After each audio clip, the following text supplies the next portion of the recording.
Oh, Hello and welcome to Bingerton. I am Beth and this is the Cool Table and we're very happy to have you all. Hello, Alicia and Rach, Shelly, Lisa, Tara. Lisa, you seem particularly new. I don't know that I've seen you before. Megan, hello. If any of you have come over from TikTok, let us know. Hey, Brett. We're very excited to have you all here. How did you highlight my name? I don't know. I don't know that I did. I haven't done anything in the chat, but we're very glad to have you. I'm Beth. I'm drinking a LaCroix tonight, and I'm having a Sargento snack pack for dinner. That's all. I am Heidi. I'm drinking water out of my bachelor here for the wrong reasons glass.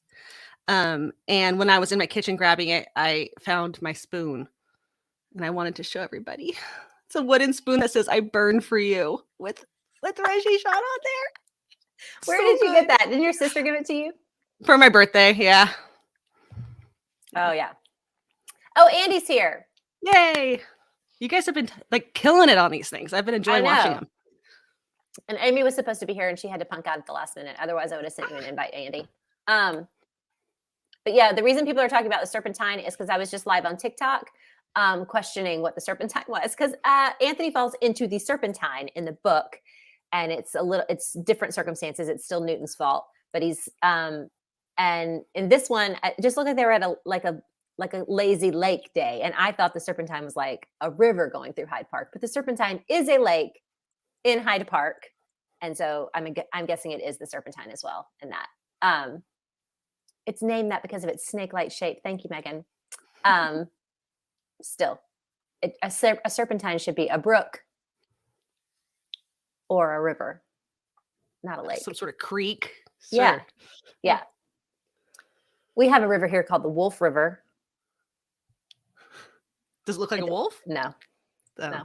Someone's last name? I don't know. I don't know what it's named after. I totally should know that, but I do not.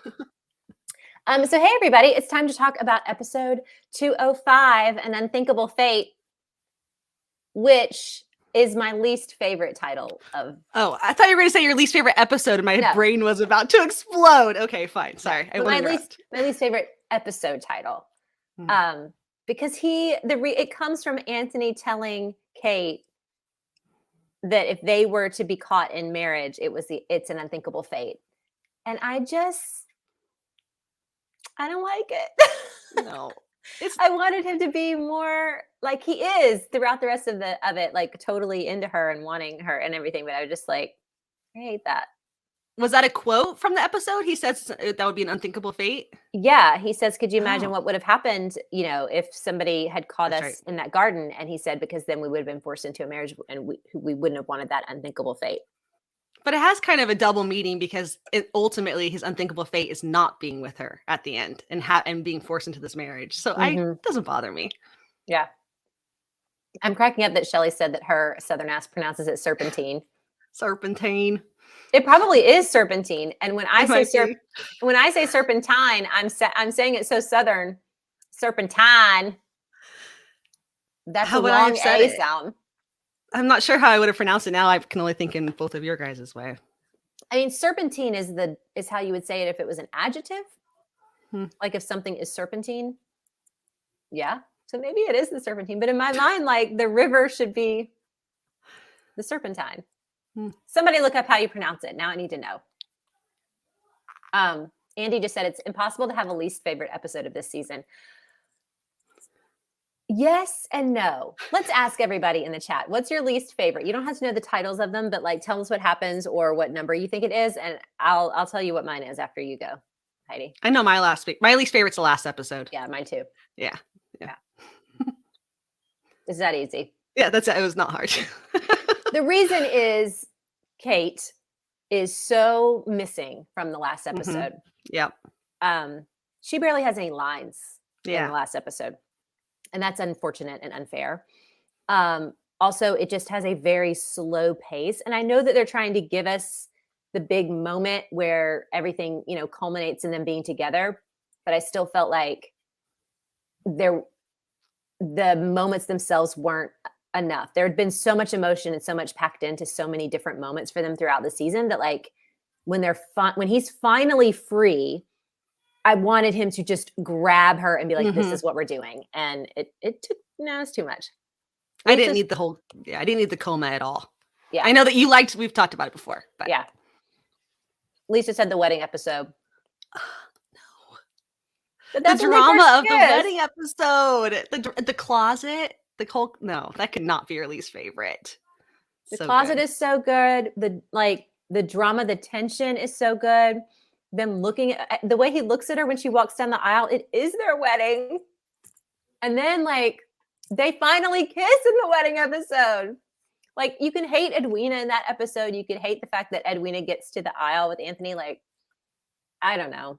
You're free to hate it, Lisa. That's perfectly fine. She wasn't the only one. There was other people who said the wedding episode also in the chat. So she's not the only one.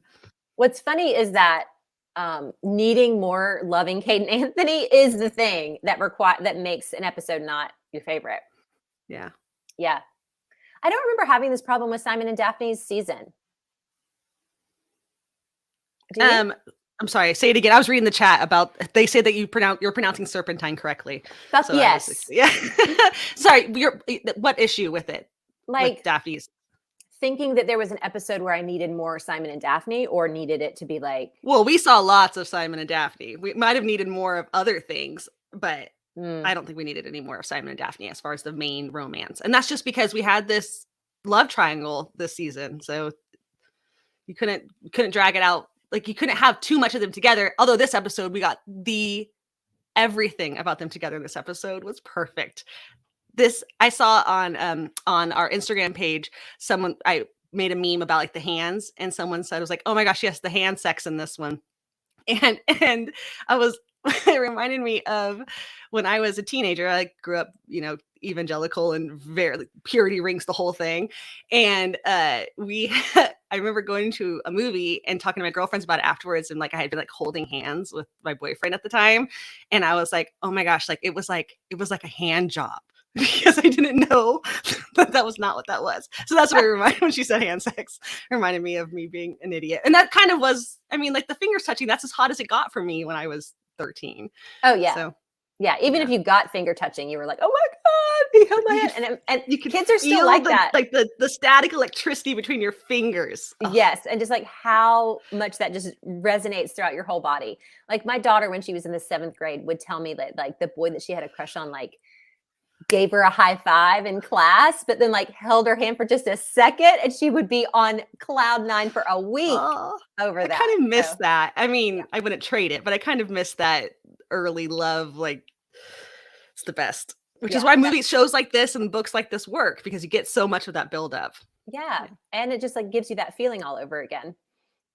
Megan just said, I didn't love the coma, but his expression when she woke up was worth it. And I know we're not talking about that episode, but holy shit, Jonathan Bailey is so good in that scene with Violet. I think that Jonathan's scenes with Violet are almost better than the ones with Kate, because he is just emoting so fucking hard. Yeah, they play really well off of each other. Yeah. Yes, Rachel, we know you can't coma like that.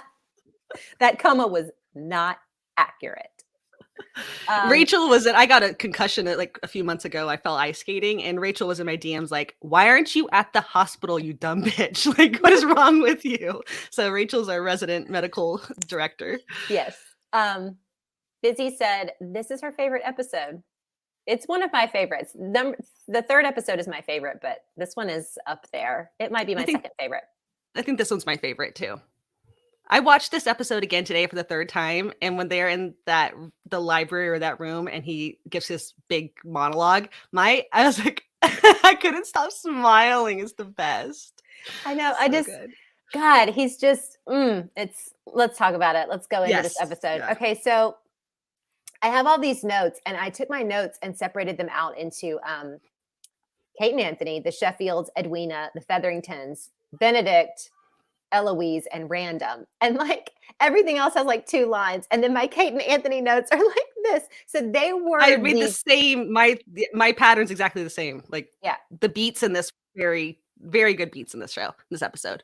Yeah, it was very much like low on the side plot and very heavy on Kate and Anthony's buildup, which it had to be, because the end of the last episode is when he fucking proposes to Edwina like a dumb ass. But it starts out with Kate thinking about it all. Like she's standing, I guess, in the palace and she's just like fanning herself. But it gives us the montage of all of the moments where they have almost all of those passionate moments. And it's hot because you're getting this reminder of what's happened, but then it's devastating because he walks in and the look on his face is like determination and rejection. Yeah. Like he's determined to do the right thing. And yet underneath that, which again, we are so simping so hard for Jonathan Bailey, but you can see the rejection on his face. I know. How did he do that? He can do no wrong right now to me. You posted that video of his audition for the musical. Which musical was that one? Company. No, it wasn't. He wasn't singing from Company. No, it wasn't. It was the one 5 years something. I don't know musicals. Remember. And his he blew in my mind just acting in his audition for a musical while he's singing and emoting. Like he can't do any wrong for me. But that whole scene, he like brushes past her, and it was a rejection of her, but you could see so clearly that it was a defense mechanism. Like he has his walls up so high because she has shattered everything that he thought was real. And it was like a 4-second scene. I know. Maybe. It's just the opening to the episode. It didn't even matter. And it was just everything. I just couldn't bear it. It was so much. Like if they had started that scene in like where he just walks into the room with the queen and they were all sitting there, we would have lost so much of the subtext. Like just being able to recognize that he is fully feeling rejected by her and she is still reeling from figuring out that their passion is something she wanted. That's what her realization was in the last episode, was like, this isn't something I need to fight against because he's annoying and I don't care anything about him. She was realizing that this is what I want and was ready to accept it, and then didn't get it. And so she's devastated, and he's just, it's so good. In like 10 seconds. So good. Yeah. There's a whole other hour and a half of this episode. So let's get to it. I know. So then the queen agrees to host everything, which puts them in an impossible situation. Mm-hmm. Because they can't act like it's not happening. There's no way to like get to the point where it's, anything that he could. I think that maybe he's realizing he's made a mistake. Like there's the point when she says nothing less than true love. That's what the queen says. And Kate's shaky cups go crazy. And Anthony looks over at her. It's not like a shut the fuck up. It's a what? Like it's almost like he's realizing that all of her restraint, all of her like withholding is emotional and not just about her hating him, because he's been thinking this whole time that she hates him. And I think he realizes now that that's like it's like a dog, like, I don't want to say dog whistle, but it is like, it's like a, he's like immediately like, she can't handle that they just said love match. Is there something still there? And so it's almost like you can tell he wants to move forward at that point with not doing the wedding, and he can't because the queen is like out. And once again, it's just Edwina and the queen who aren't reading the subtext. Everyone else in that room knows exactly. I mean, Lady Danbury definitely knows. Violet has her suspicions. I don't remember. Was Daphne in that scene? I don't think Daphne was in that scene, but definitely knows. Yeah. The lies just get bigger and bigger. I know. What are y'all talking about with the choreography in this chat? I think the fingers. I think they're talking. He's also the choreographer for the show. Oh, they're talking about they're talking about the jeweler. The jeweler from this episode was in Pride and Prejudice, I think, or somewhere up there. They were talking about it. Okay, I missed that. Yeah. But yeah, so then when they get to the point where I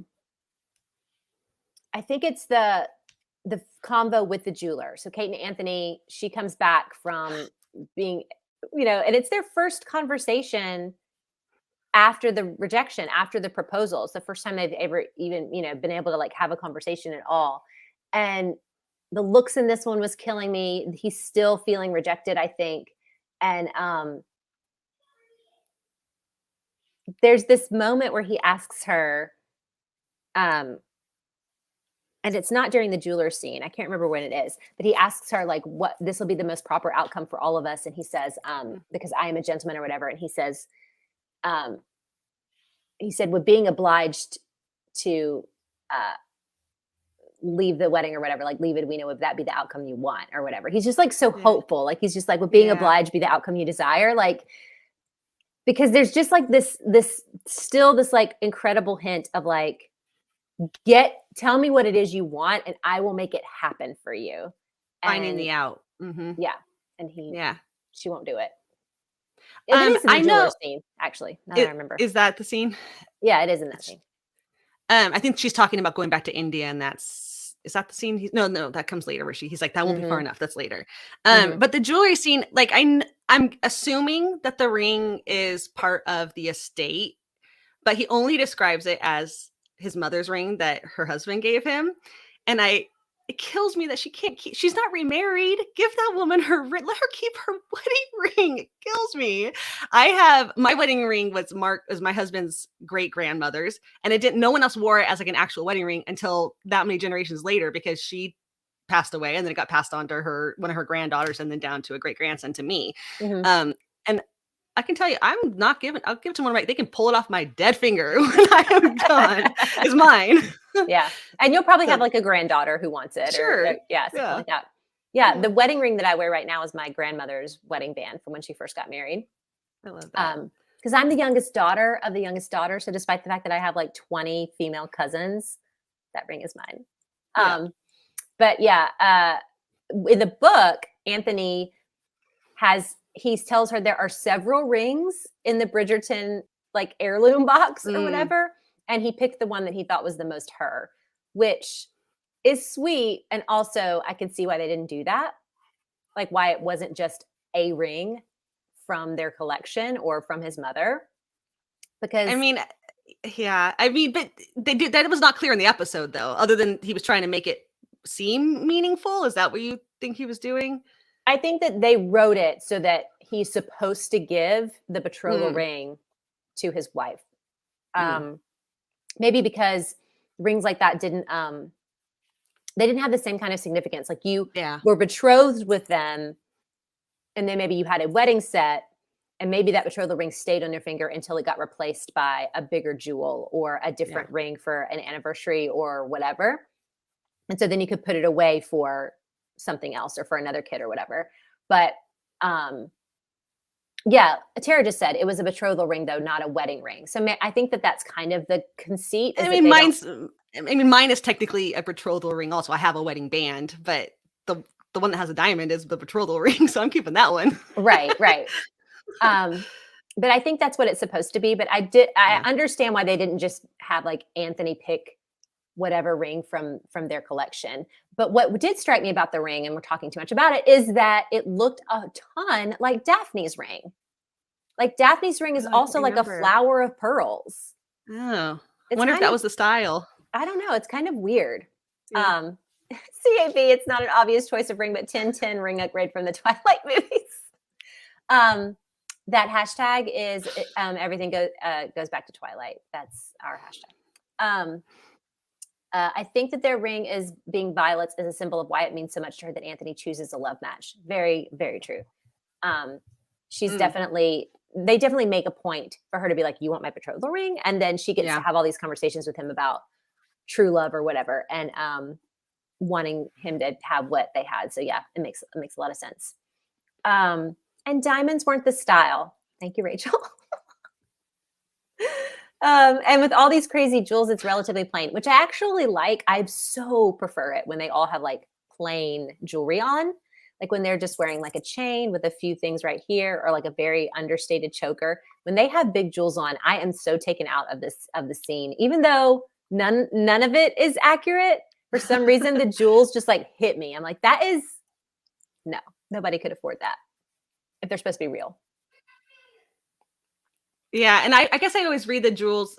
I'm gonna have to go back and pay more attention, I guess. But it seems like the less powerful, the less important you are in the hierarchy, then the bigger your jewels, because you're making a statement. It's trying to keep up. And so Daphne I don't remember Daphne wearing like huge amount of jewels. She's kind of always understated because her title speaks for itself, or does she? I don't know. I mean, the prince gives her that Yeah. big thing. Yeah, he does. And like Violet has this like big thing of amethysts that she wears all the time. And I'm always like, take it off. Yeah. Don't look ridiculous.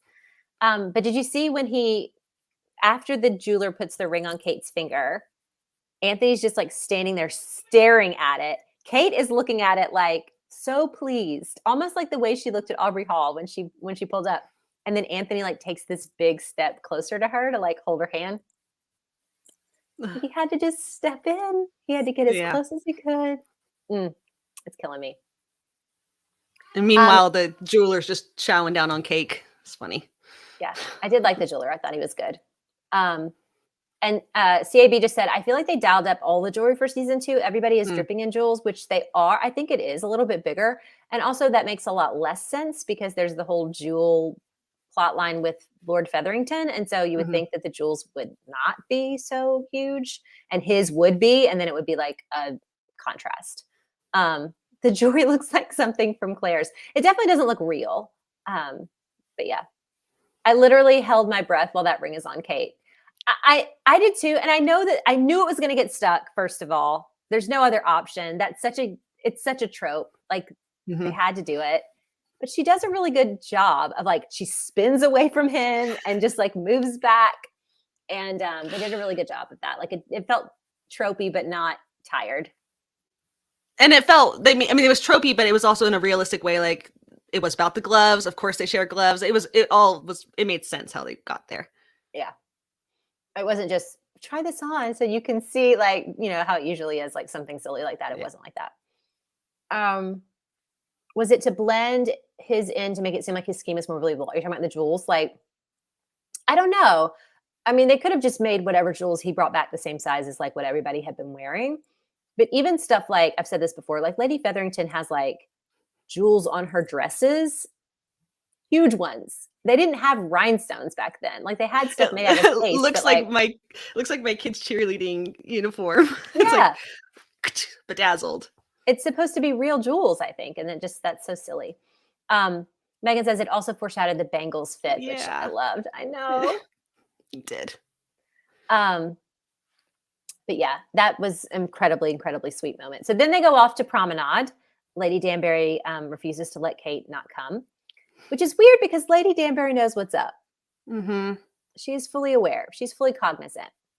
And when she says, like later on in the wedding episode, she tells Violet she doesn't know what to do. And it's like the first time that she feels that way. But like she hasn't known what to do for 2 episodes, even though she's known fully what's going on. She told Kate in the last episode to be honest with Edwina and wasn't specific enough. She wasn't like, I can tell that this is happening. You need to tell your sister before he proposes to her and it's over. But in this one, she flat out tells her, I can tell that you've got to let them go. So why didn't she tell her that before?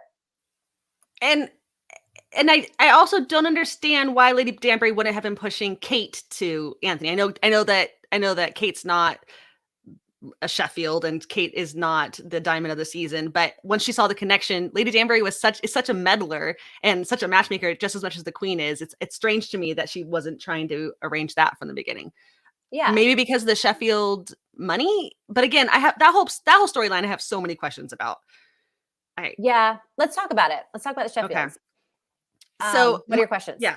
My main question for the Sheffield thing is once she was betrothed to, at no point was the discussion of her having a dowry or not having a dowry like an issue for her finding people. Once she was the diamond, she had tons of suitors. She could have picked the richest one. And the Sheffields were then they didn't matter anymore. So the money was never going to go to Kate. The money was never going to go to Lady Mary because the Sheffields hate both of them. So why did she even do that? Was it just like a desperate ploy of the oldest sister to get security? Well, Kate takes them to London for the Sheffield dowry. She doesn't know that Edwina is going to end up being the diamond. She doesn't know that she's going to have her pick of whoever she wants. She's done all of this extensive research on all of the top aristocratic men that she can find that are available and like what they like and what they don't like. Right. And, she knows all of that. And she knows it because in order for them to be taken care of, Edwina is going to need to marry one of them and not necessarily one that can take care of her forever. So because the money's not just a dowry, it's a trust. So I guess I missed that. Okay, that makes more sense because a dowry just goes to the husband and there's no guarantee it goes to her anyway. Yeah. So she's going to be the heir essentially of the Sheffield fortune if she marries. Yes, if Edwina marries, if she marries someone of an English aristocrat, she gets a trust in her name. So I'm assuming that would then not be something that whoever she marries can dip into, but she could use it for a dowry if necessary, right? Okay. And Kate knows that. And so she has orchestrated all of this for that. And regardless of the fact that she won't immediately benefit from it. Yeah. So it's meant to be like super selfless. She's taking care of the family and all of that. It's supposed to, fully kind of mirror what's going on with Anthony, but like the opposite problem. She has no money to give. Somebody was saying something about the Sheffields or whatever. She said to Lady Danbury, the Sheffields will give a dowry and promise to take care of my mother. Yes, she does say that. And they do. That is what the trust says, but they also call it a trust. So I'm assuming that it's like not just dowry money. And Alicia says, this is why we need a more Kate backstory. This whole plot is hard for me to buy. What's hard for me to buy about the Sheffields is that, okay, why does Mary not know? And she gives some sort of like lip service to this, and that she says when their dad dies, she's so caught up in her grief, which, mirrors Violet's grief, that she just like lets Kate deal with some shit, and she should have been more available to her and should have been taking care of it more. So I thought about this a ton today, and my read on it was I kept being reminded of when Daphne and Anthony couldn't even boil milk last season. Whenever they went downstairs, they couldn't even turn on the stove. They didn't even know how to do that. And Lady Mary would have been at least a lady of some sort, even though she married a clerk. She would have gone to India. They would have had a lot of help still, I imagine. It wasn't like they're destitute by Bridgerton standards, they were able to afford to come and they had gowns, and unless they were, is it all a facade or they completely broke and live in a shack in India? No, he worked for the royal family.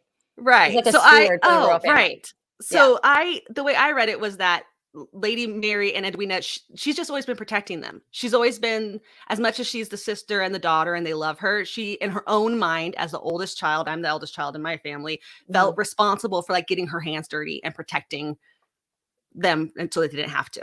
Yeah.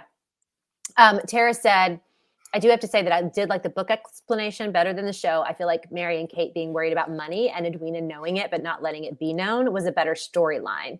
So I agree here. I don't really like fully remember how it works out in the book. But if Edwina had been aware of the trust or aware of what they were doing without letting them know, her interest in Anthony would have been less heartbreaking for all of them, all the way around. Because it would have been that she was after marrying Anthony for the trust, for the money, so that Kate and Mary could also be taken care of, that it would mirror Kate's, meddling as well. And then when she sees, even if they got all the way to the altar, when she sees that Anthony and Kate have this connection, she's devastated because she's embarrassed and because she has to like flee the scene, but she's not heartbroken, and she does want them to eventually be together because that's fine. So do you think that's a mistake that the show did by making her in love? Yeah, I think so too. Yeah. I think if they had made her just like not, she doesn't have to be as evil as a Cressida, but maybe just as practical as a Cressida or as practical as a Featherington, and that we need marriage is what we do. It's my job. And it's the best one. I just won. And then having her feelings hurt in that way rather than having her heart broken would have been a better but story. I think that means that they have to adjust a lot of what's in the show because Kate is pushed so much that she wants true love. I've read all these books to her about romance and this is all she cares about. And then she does have a couple of moments where Anthony impresses her personally. Like he does that weird poetry reading thing where he comes clean, and then he does the thing in front of the Sheffields in this episode. And so there is like if she didn't know that he and Kate had a connection, there is the possibility for her still like falling in love with him and still being somewhat devastated. And because she's a teenage girl. And he's super hot and rich. Like blowing it out with Kate. And because because of what Anthony did, even though she fell for him in that moment, it ruins what she was trying to work for with the Sheffields. Yeah. So she would have, I think the idea that Edwina could have blown up and been mad at Kate for ruining all of that, but then took a step back and like recognized the practicality of, well, if I push them together and if they get married, then at the very, at least they'll be, we'll all be taken care of and I won't have to worry about that. Right. Would have been a better, like, full arc than her just being sad that Kate almost died. Yeah, I agree. I agree with that completely. But the Sheffield thing, that was the part that bothered me the most about Edwina's character, I think, in the whole series. Why was she so nice to them? They protected her so much that she didn't know that they hated her mother. Forget everything else. They disowned her mother. You would not be that warm and welcoming, exciting to see your grandparents. That part was very odd to me. Yeah, I think it's weird because when she says that like she doesn't have a personality of her own, she doesn't even know what she wants and what she likes. I think it's like they pushed her to be polite to them and they're giving her attention, and she's been, it's been hammered into her head that she does all of these things the correct way. And she is excited to get the attention. But the fact that like they're so rude to Kate and her mother when they first walk in, and then she's like, yeah, I'll follow you into dinner. I mean, it works for the teenage girl aspect of it. But then 2 episodes later, she's like, I'm a grown woman ready to be a wife. Are you mature or are you not mature? Yeah. Like, which is it? I mean, Anthony recognizes right away that the Sheffields have snubbed Mary and Kate. And in fact, but mostly Kate. That's who he cared about. Yes. But even the way that they walk in, like Edwina walks in with her grandmother and Mr. Sheffield walks in with Lady Danbury, and then Mary and Lady Bridgerton walked in and Anthony walks in with Kate. Like they walked into the dining. Like it's just like you barely see. It's like half a second that you can tell that that's who he walks in with.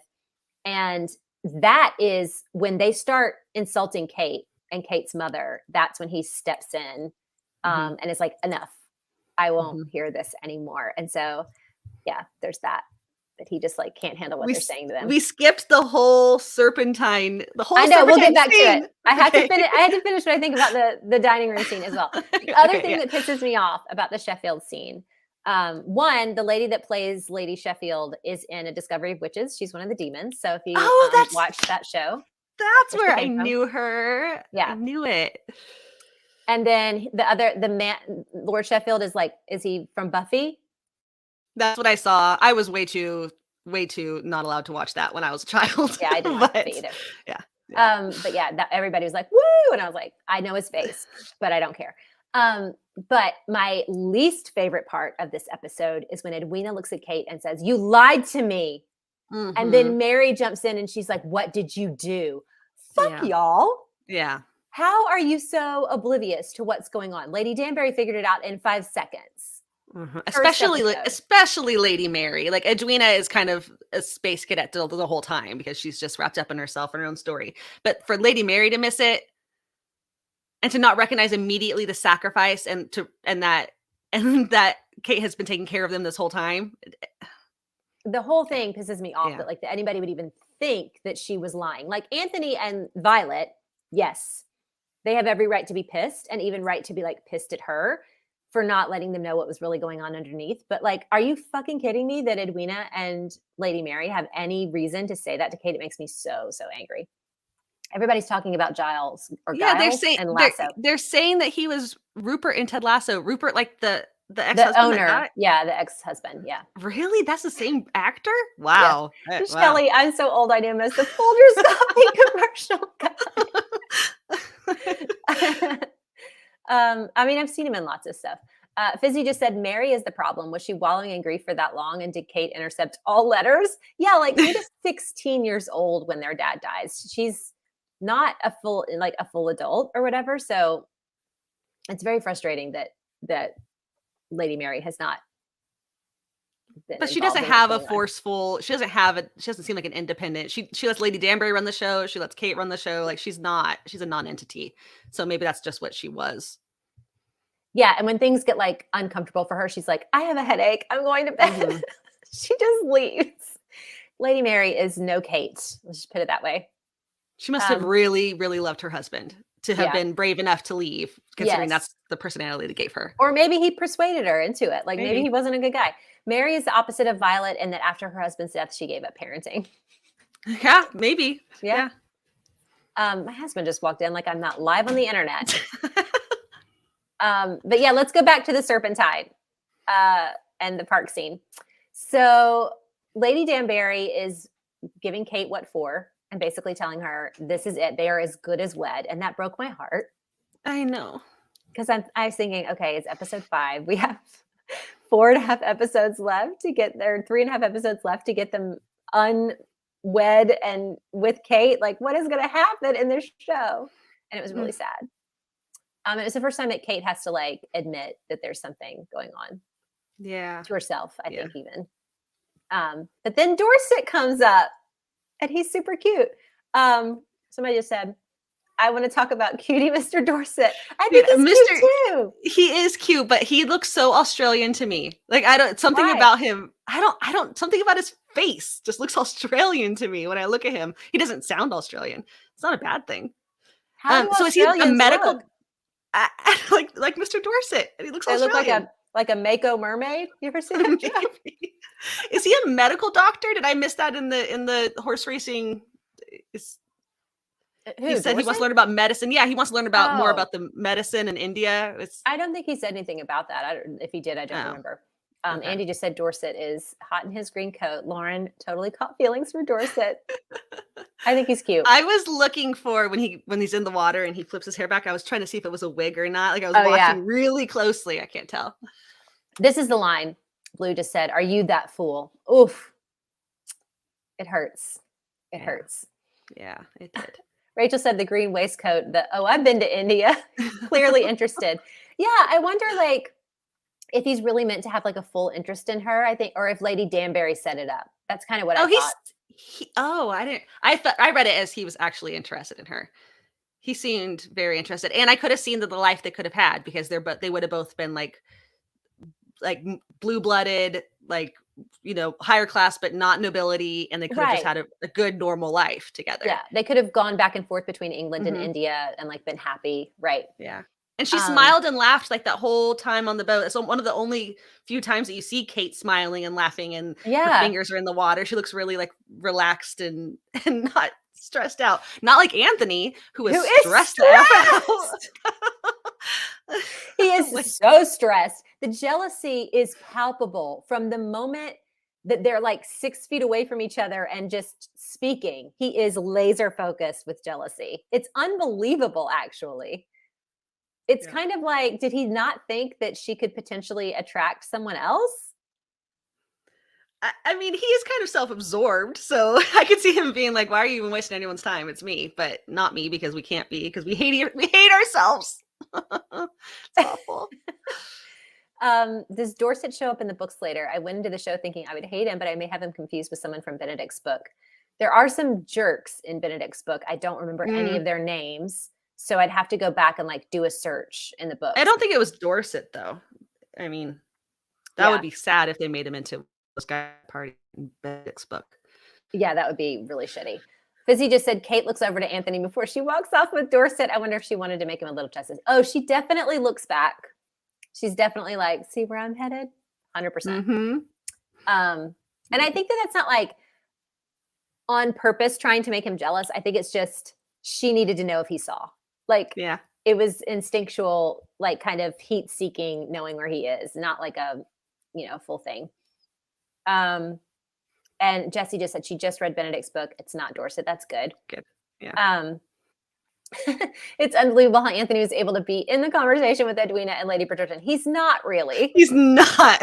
And Violet, Lady Bridgerton, the whole time is like, what is wrong with you? And trying to watch his eye line to see, and she figures it out immediately. Oh yeah, she sees it perfectly. Yeah. She also like, this is where she fully knows. I think she knew in the last episode that this is like, oh, he's not even trying to give it up. Like this is a thing that he can't really like function without. Hey Santa, glad you're here. So I'm dying to know if because we both read the same disgusting books. Whenever he was like, that knot was terrible. Were you immediately like, Finn with the knots? Yes. Okay. Good. Me too. Yes. I cannot even look at somebody with a rope near a boat without thinking about Finn. If you don't know what we're talking about, this is Christina Lauren's book, Dirty Rowdy Thing, which is my favorite book from their Wild Season series. Finn is a fisherman and he likes ropes. Not just in his work, in his play as well. So yes, I thought about Finn. Side note, all Finns in all art, all shows, all books are always awesome. I've yet to meet a Finn. I've yet to meet a Finn that is not awesome. Also, John Krasinski's dog is named Finn. So there we go. So then we have the Serpentine scene. Like you said, Kate is super relaxed. She's super happy. Edwina and Anthony do not get in a boat, which really, I think, says something about how not relaxed and happy they are, because the other engaged couple's on a boat. Why is he not offering to put her on a boat as well? And I think it's because he had to watch Kate. I think he was just like, he didn't even think like, let's get in a boat. He has no interest in Edwina at all. No. She doesn't even on his radar at all. None. Yeah. But yeah, he 100% is just like, I am watching this happen. I am not engaging in whatever is going on over here. I'm watching Dorset with Kate. And so then as soon as they get back to the dock, Edwina's like over to the side doing something totally like outside of his purview. And he's just like staring at them. And as soon as Dorset gives him an opportunity to do anything, just say anything, he's like, that knot is not going to hold. Like, it's just not going to do it. And he fixes it. And I love it. And Dorset, you can tell that Dorset might have some sort of passing interest in her, but he's not going to get his feelings hurt that it doesn't work out, because he doesn't even offer Kate a hand to get out of the boat. Like, Anthony was to.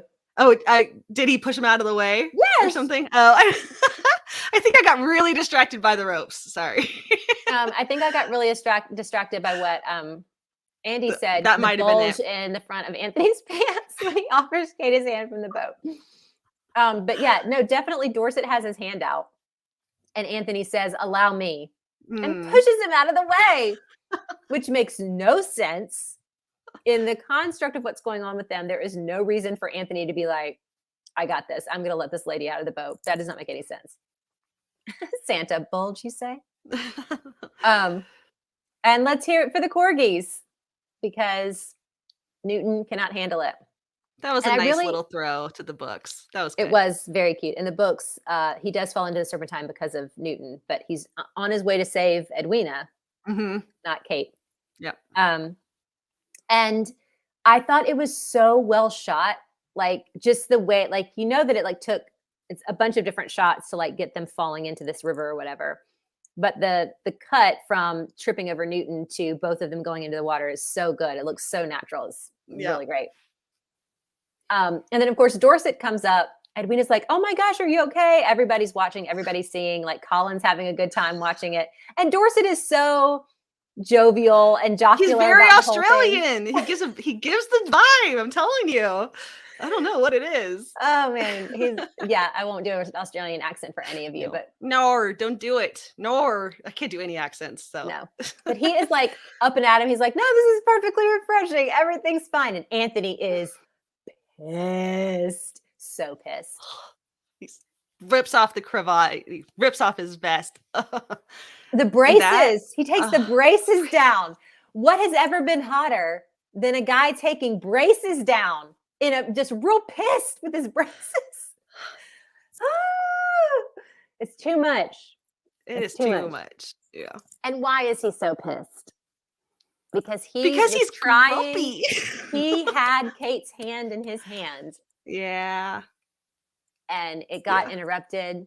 And now he is embarrassed and made low in a moment where he had her hand in his hand. He was really, I think it was because he wanted to show out for her. He was like, I got the rope. I'm going to get you out of this boat. Like, I can do this so much better. I can be chill. I can be cool. You can still want me. But then they saw him with that, what do they call those, the lawn shirts? Like the white lawn. Oh, yeah. That is also one of the things that like was bugging me, that Edwina was like perving on him. I don't know if I thought that like she shouldn't, like she seems passionless or something. Also, I mean, I think maybe not because they grew up in India, but the ladies of London should have been horrified at the idea of an unclothed man, especially two women without brothers. It would have been shocking. Mm-hmm. It was shocking. It was shocking in a It good was way. shocking in the good way. Megan, this made me think of, look, here comes a consequence, consequences of action chasing me right now. Somebody needs to do that with Newton. If there were more scenes of Newton like chasing Anthony, that would be a really great TikTok. The ferocity with which he removed the first suspender. Yeah. Not wrong. Megan just said the theme of their relationship is him thinking he can do something better and failing. Very true. That's beautiful. Yeah. I like it when men fail up. It's my favorite romance trope. I mean, it really should be the theme of every romance, but just a strong man being just brought to their knees by a woman who just destroys them. They really nailed it this season. Yep. That's the entire thing for this one. And it works super, super well. I wish they just gave us more of why Kate brings, what about her is capable of bringing him that low, like beyond the first several episodes do it perfectly well. And then like once she falls for him, I feel like she loses a little bit of that like spark that makes because she's no longer being his foil anymore. Now they're on the same side. Yeah. Yep. Yeah. So Kate has a conversation with Mary and lies directly to her face and says, we shall all be perfectly happy. And Anthony does the same thing in the very next scene where he's talking to Violet and he says, what I want is beside the point. And my feelings are of no concern. So both of them are doing the exact same thing with their mothers. I wrote down the quote says it. Yeah. My feelings are of no concern. What matters are my responsibilities. Yeah. And my feelings are of no concern. It's just too, like, it's because Violet saying she wanted feelings. Yeah. And Violet saying she wanted him to have not just any marriage, an exceptional marriage. Like that, and your father would have wanted that for you too. Yeah. The fact that your dad is disappointed, like to see you like live your life in regret. And the fact that like, I realize that he has a duty, but like if that were happening to one of my children, I was watching them make a mistake in their marriage that they didn't want. If I were Violet, I would absolutely put my foot down. I'd be like, I'm going to talk to Lady Mary tomorrow. I'm not letting this happen. Like I can't imagine. But she never really does that in any other relationships. Like she always had to go around the backside. But I guess she could have had the servants talk in the same way that she brought down Bear Brook last season. She could have found some way of ending it. And honestly, the Sheffield thing almost did it. Yes, it was so close. So this is what happened. Kate couldn't do it. Yeah. Is that Kate, when the Sheffield thing happens, I'm trying to look at my notes so I can like remember what's happening. Violet is like begging Anthony essentially to stop before the Sheffield, before the engagement thing. She's like begging Anthony to stop the marriage. And women change their minds all the time. You can still be a gentleman. Like everything's good. We can make this, like you have time. This is it's not too late. And he will not hear it. Yeah. And Fizzy just says Anthony wants to take that out with the Sheffields. Like he is trying to get out of it because he was so relieved. He was so relieved. So the thing is, after the Sheffield thing happens, Kate could have gone to Edwina and Mary and fixed that relationship, but she doesn't. She goes directly to Anthony, and she's like, "We have to talk," which I thought was telling. And so then they have this amazing conversation in that whatever room that is supposed to be. But Anthony is fully doing everything he can to call it off. Yeah. He is fully like in the state where he realizes that he made a mistake. And I'm trying to like figure out what happened between the end of episode 4 where he proposes like a dumbass and then this scene where he's like, I need to do everything I can to get out of this. I have made a drastic fucking mistake. Yeah. And most of it is conversations with Violet. And I think the jealousy over Dorset. Jealousy. And maybe seeing the ring on her finger might have been like a wake-up call, maybe. But I think Alicia's right that what did she say? Kate would have totally done it if Edwina wouldn't have said it. Oh, that they could have called off the wedding and Kate would have gone along with calling off the wedding if Edwina hadn't said, of course I'm in love with him. Of course I'm in love with him. Yes. That ended it for Kate because she wasn't willing to hurt Edwina that way. Yeah, no, that's absolutely like the linchpin of the whole thing. Yeah. If she had not said that at all, because she's like, you love him, then she also would have let him call it off. And she almost does, except, I mean, she even says, he's like, hey, let's call this off. And then he gets pissed because she's like, why would you do that? Why would you want to do that? Like, even then, she's not in it yet. No. And he is pissed again and rejected again. So like the jealousy that he's been feeling and the recognition that his feelings are real when he's been talking to his mother. Yeah. I think in that moment he realizes it doesn't, is when he kind of comes to the realization that he's going to call off with Edwina, but also never see Kate again because she doesn't reciprocate. Which unleashes that monologue, which unleashes the best scene, because finally he's like, I'm just going to get all of this out right now because I'm never going to see you again, and I don't have to marry your sister. So let me just destroy you and destroy everything with his word. That was something. I read an interview where he said that he thought like the catchphrase of the season was going to be, you vex me, but it's not. Everyone knows it's, you're the bane of my existence and the object of all my desires, which is taken straight from the book. But in the book, it's more, it's snarkier. He's like, you're the bane of my existence. Is it in the office scene? Is that where that is? Maybe. I can't remember exactly where it is, but it's earlier on, and when they're just like snarking at each other.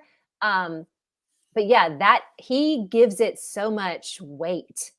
Just that whispered, harsh, what you're doing to me. Night and day I dream of you. God damn it. There's no place on the earth where you will be far enough away from me. Yeah. I mean, all of it just destroyed, just completely destroyed. Here's the thing. Like, why does Kate not have more lines in this? Yeah. In this scene? Like, we're talking so much about what Kate, what Anthony says to her. And I get that like so much of what's going on with her is internal, and maybe she doesn't feel like she can say, what do you think you do to me? Or, and she can't say anything else.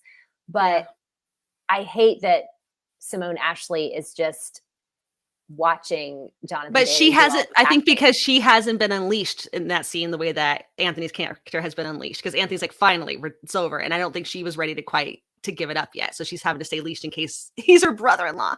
But their faces were like, I don't even know how they.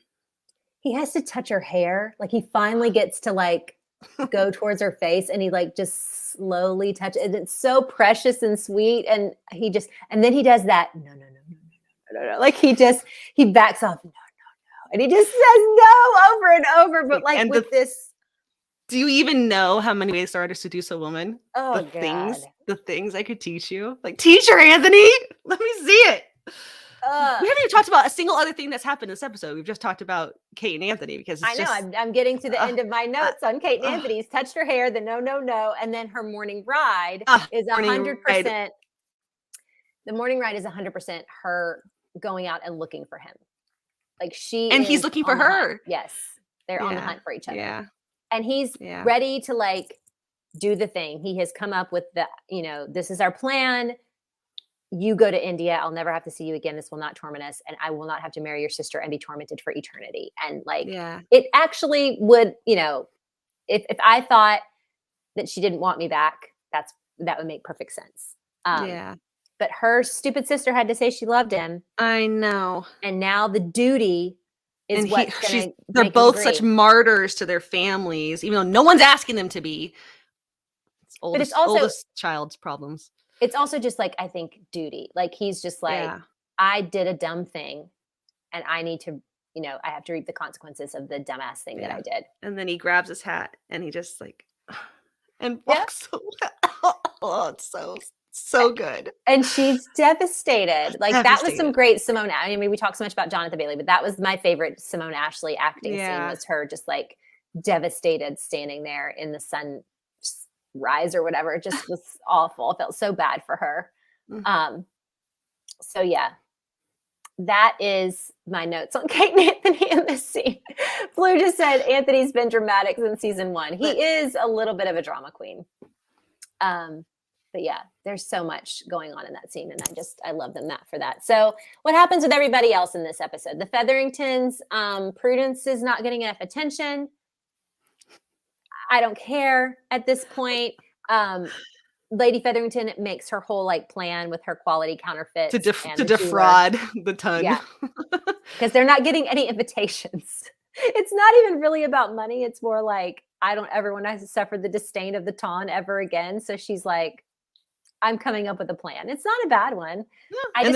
And then they invent the world's first pyramid scheme, or maybe not. Maybe one of them. It's definitely that old Key Party pyramid scheme.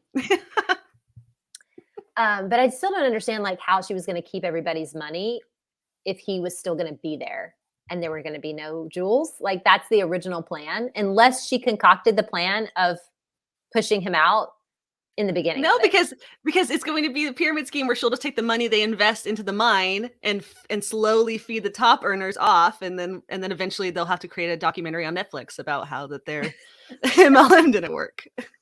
Only the 2% at the top are going to make their money back. Yeah. Okay.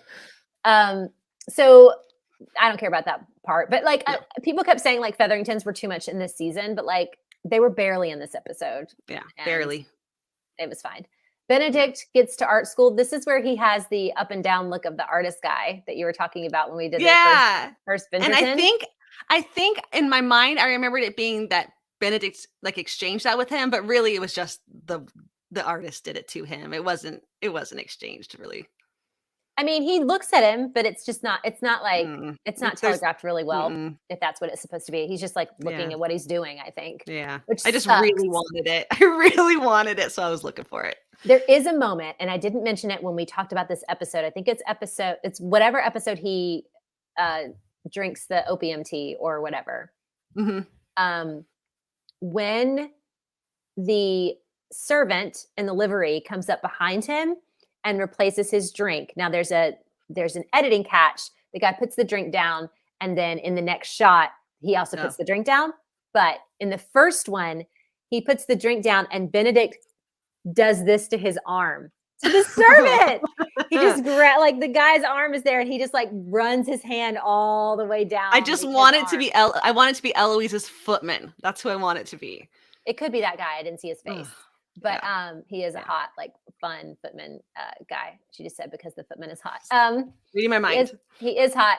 But yeah, he does sensually touch the livery guy. And he's high. So maybe that's when the truth comes out sometimes. Right? Maybe potentially. And like Sophie is like a servant class. Like, but they have telegraphed zero about that to us. And it's almost like he has the Madame Delacroix storyline in the last season, but so many people were like, is Benedict Bridgerton going to be bisexual? That I think they cut out any mention of Granville, any mention of that, because they didn't want anybody going back down that road. And then he gets all excited about this model being naked, and then they end up having sex. In fact, they have sex in this episode. And was that the scene in the trailer that we thought might have been Canthony? Yeah, it was her, huh? Yeah, I thought so. Yeah. Everybody was like, looks great. Naked. Looks fantastic. Naked scene. In fact, like the scene in the trailer, you can see nipples. And I was like, I can't believe they put nipples in this episode, but it was that girl's nipples and not Kate Charmas. They had to feed the Netflix sharks. Blue said Sophie is going to be Steven. If only. But I really don't think that they're going to do it at all. And then I did read that Julia Quinn like required that the couples all stay the same, even if they changed as much else that they wanted. So who likes Benedict and Sophie enough to care? There are apparently I've seen them out there, and I do not understand it because that book's just not my favorite. But I mean, who knows? They'll pull it off. I have no doubt. Yes, Michelle, this is the episode where the model poses Benedict, and then like 5 minutes later, they're having sex. They're naked. Yeah. Yeah. So yeah, they're very much trying to push that Benedict is still straight. Whatever. Yeah, he's not, but okay. No, he's not. I don't think he acts straight. Not that they're Benedict brother. At all the Bridgerton brothers, he acts the least heterosexual. Mm-hmm. Talking about poetry. He was very intrigued by Granville, whatever last season. Granville, I mean, that was too, But you're right, they cut it all out. There was no hints to it at all. Yeah. Jesse just said, are they Benedict and Sophie fans or just Cinderella fans? Just Cinderella fans, because Benedict is so mean. Alicia said she has so many internet arguments with people coming at me for hating Benedict, Sophie, and their book. Alicia coined the phrase Benedict. Benedict. It was good. And we use it all the time. He's not a dick on the show, though. He's great. No, he's great on the show. Just his book is awful. But they're going to have to redo the whole thing because they can't be out in the country at his little house the whole time. It's just, I know. The whole thing's going to be different. Yeah. Benedict's, and I think Colin and Penelope's books are going to be wildly different than what we've seen. They're going to be creating stuff whole cloth out of nothing because so much of Colin and Penelope's book was in this season. So much of their book has already been done. Yeah. Everything about him coming back from Cyprus and being tan. And I mean, it's like the whole first third of their book has already been done. So a lot's going to have to happen for them to just do Colin and Penelope next season. And that's why I think they'll probably be doing more than one couple. Megan said, I loved them before this show, but after rereading, I love them because their banter reminds me so much of Kate and Anthony. Are you talking about Benedict and Sophie?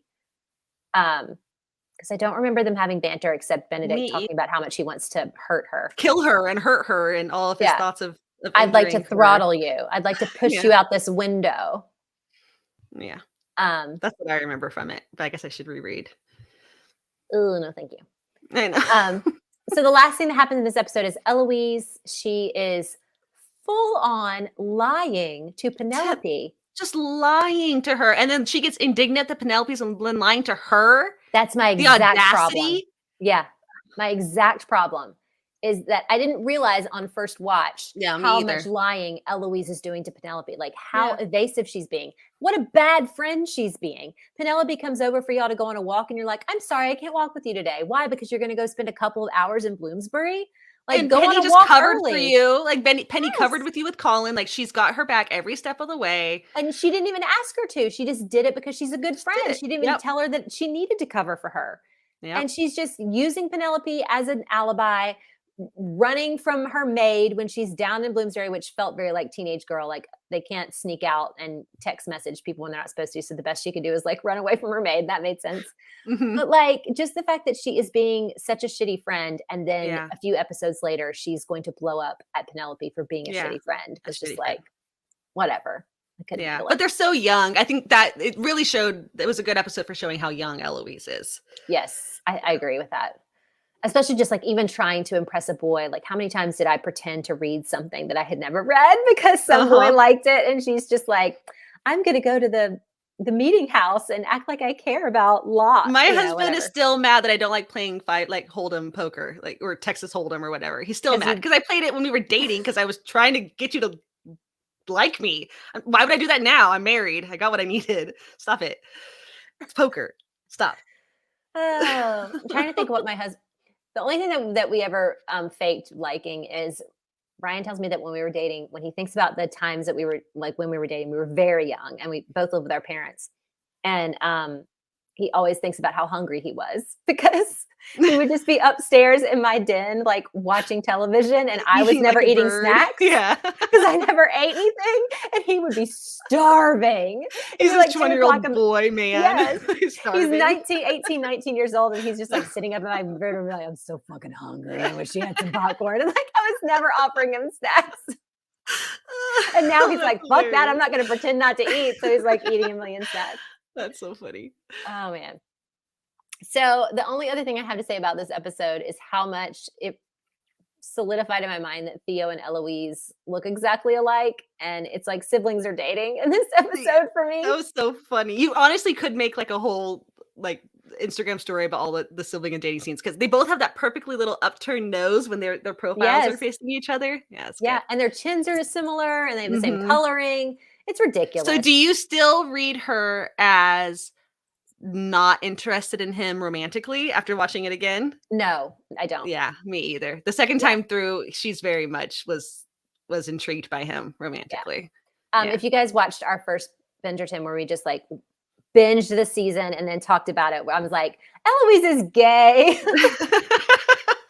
We wanted it so bad, like any character. I saw someone comment earlier, like all those kids and not one of them is in any way queer. It's just impossible. It is impossible. I mean, but there's been closeted people for all time. So yes. And I mean, I do think that the possibility is there for her, but she definitely has a romantic crush on him, and that's very evident in this episode.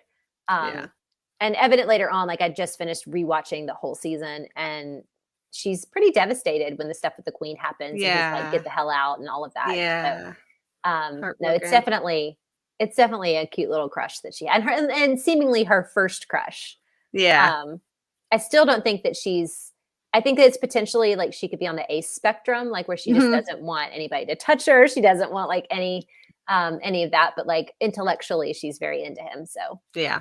Which makes sense, like spoiler, if that's the way they go with her story, if she ends up with Sir Philip, that's kind of how they connect, is the intellectualism. So yeah.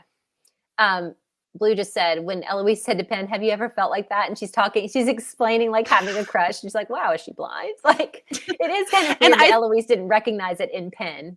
And I think Eloise is going to be really mad when she realizes that Penelope and Colin get together. Like I think it's going to bother her. It's her friend, it's her brother, and she's going to feel left out, and she's going to be bothered.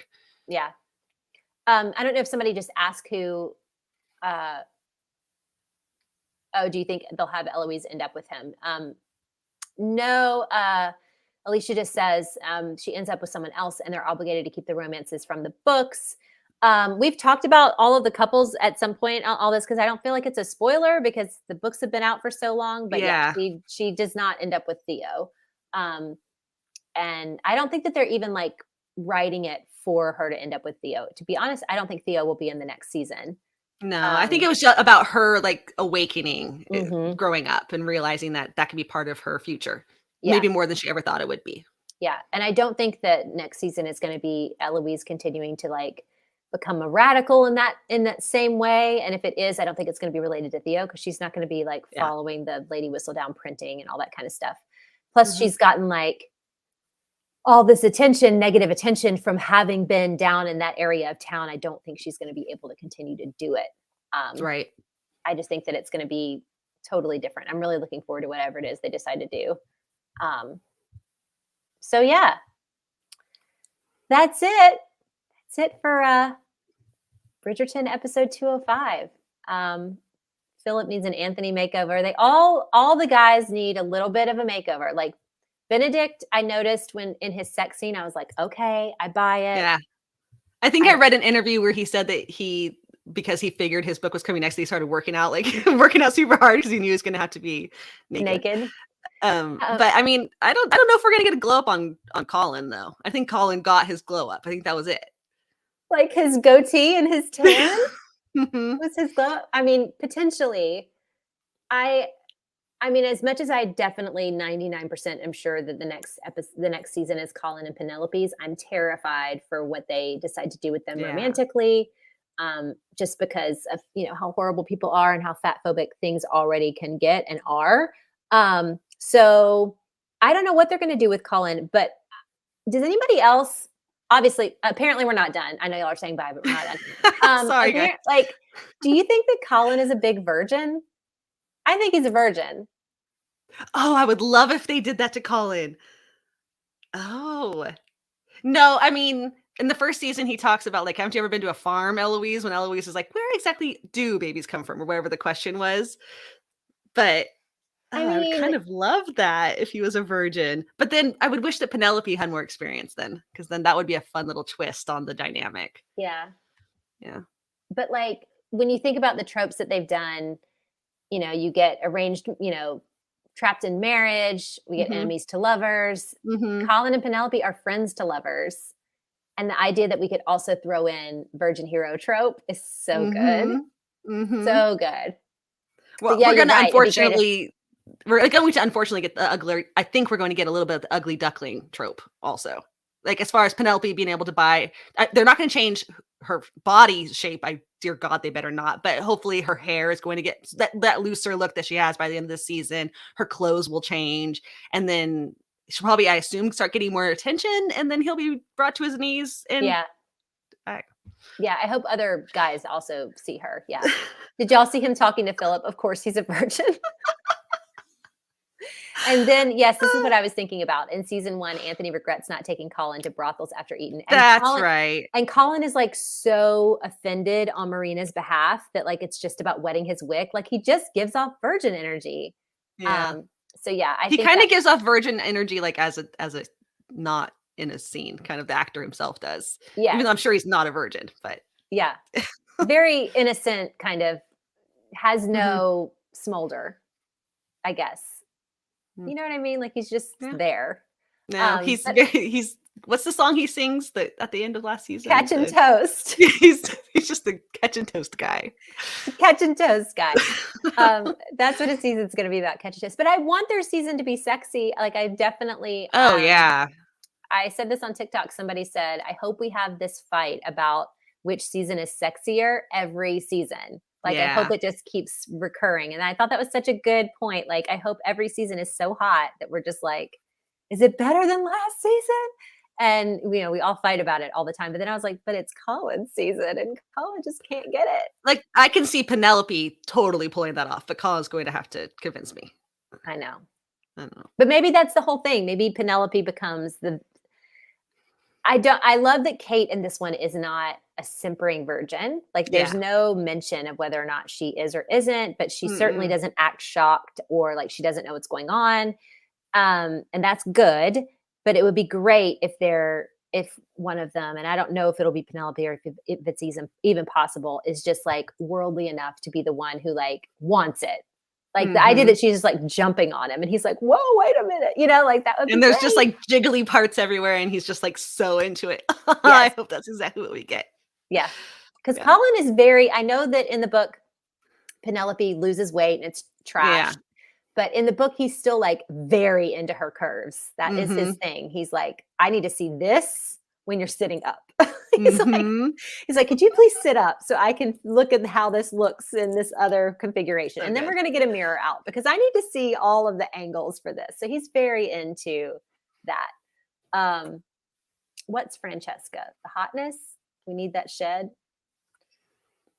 I'm very interested in whoever Michael Sterling is going to be. That is all I really care about in the whole world. But yeah, we always keep talking. We're constantly talking about season 3, no matter what episode Yeah. of Bridgerton we're talking about. We're always talking about season 3. It's just all Yeah. in the forefront of our minds. If they're both virgins in their season, will be turn your head away unless they break it in a little first. You might get your finger banging finally. And Nicola has been talking about the carriage scene and the expectation of the fans Mm. for it. So that's good. That was a good scene. Yeah, that Yeah. was good. So I'm down for some compromising. That's kind of what we haven't had. I mean, yes, Anthony and Kate just go for it, but they're not. And he's like comes over and decides to marry her or whatever. But like, I want some real good compromising. I want a finger banging in the carriage, basically. Mhm. And Mhm. then still angst going on and still, you know, I want somebody pulling somebody into a garden more than just what Daphne and Simon do. This is not enough. I want some Do you think they're compromising.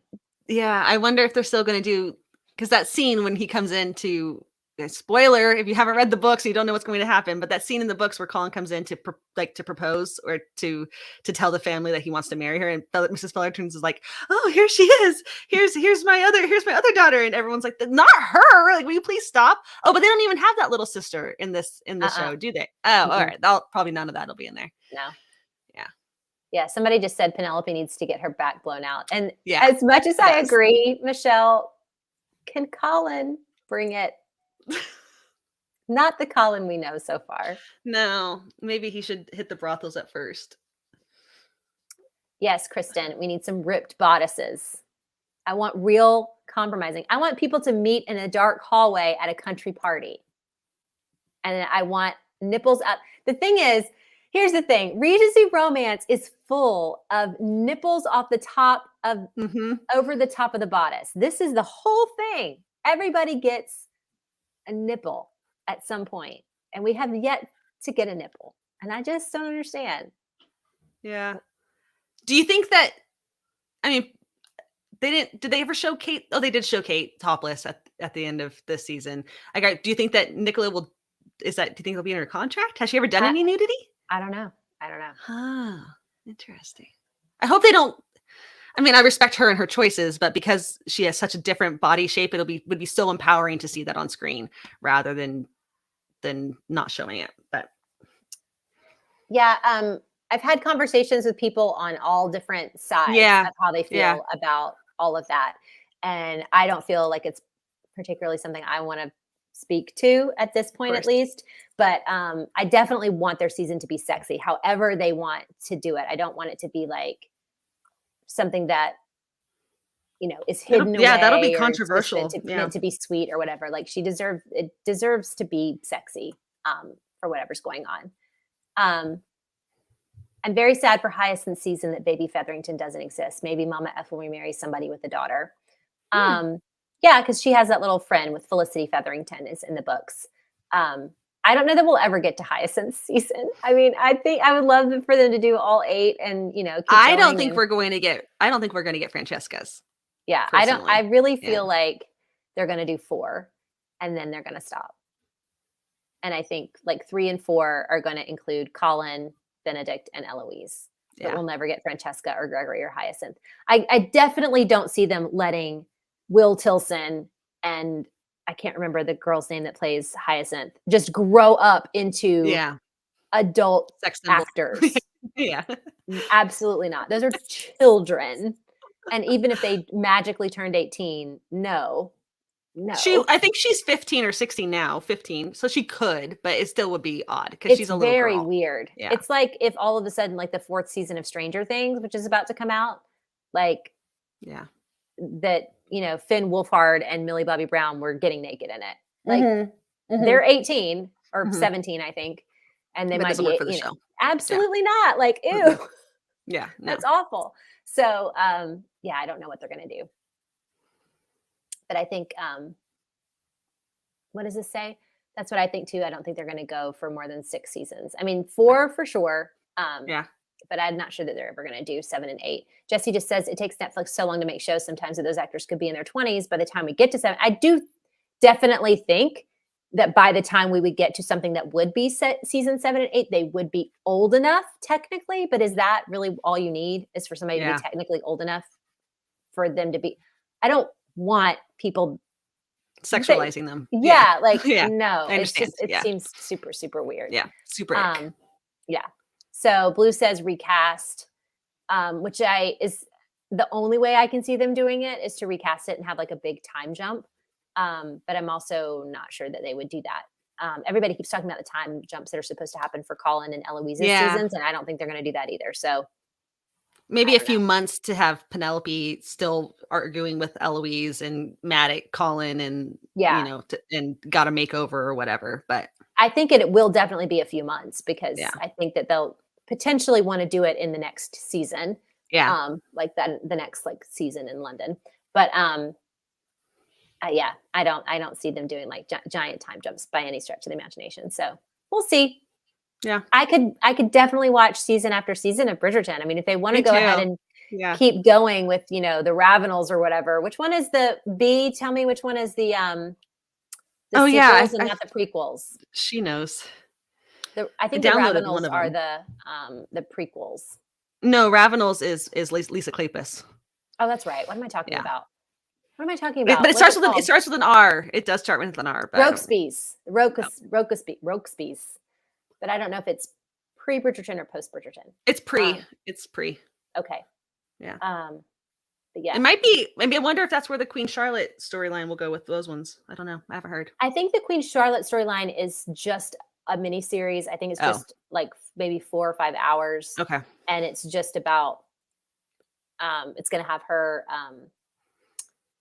backstory, like as a young person. Like there's a girl that's been cast as young Queen Charlotte, but also our Queen Charlotte is also in it. Nice. So it's just like how she falls in love with King George, I think, and some other stuff. But definitely like so that our Queen Charlotte gets to have more screen time because she's so great. So I'm looking forward to that. But yeah, I don't know. You start with the Revolutionary War story in the Rokesby's. Well, I don't want that. I've yet to see a Revolutionary War story that really interests me. So It's young Charlotte, Danbury, and Violet. I didn't Oh, realize nice. I knew it was going to be Danbury, but I didn't know Violet was going to be in it too. That's awesome. Nice. And a girl has been cast as young Lady Danbury. Awesome. That'll be fun. And anywho, I'm excited for Me that. too. So even if we don't get 8 seasons of Bridgerton, we'll get some more fun stuff. So yay! All right, now we really are quitting. We will be back with Bridgerton for 206 soon in the next few days, probably at some point. I haven't planned it yet. That's the wedding, right? 6 is the wedding. Yes. Yeah. Woo-hoo. It's gonna be fun. Anyway, thank you guys for joining us, and we will see you very soon. Bye.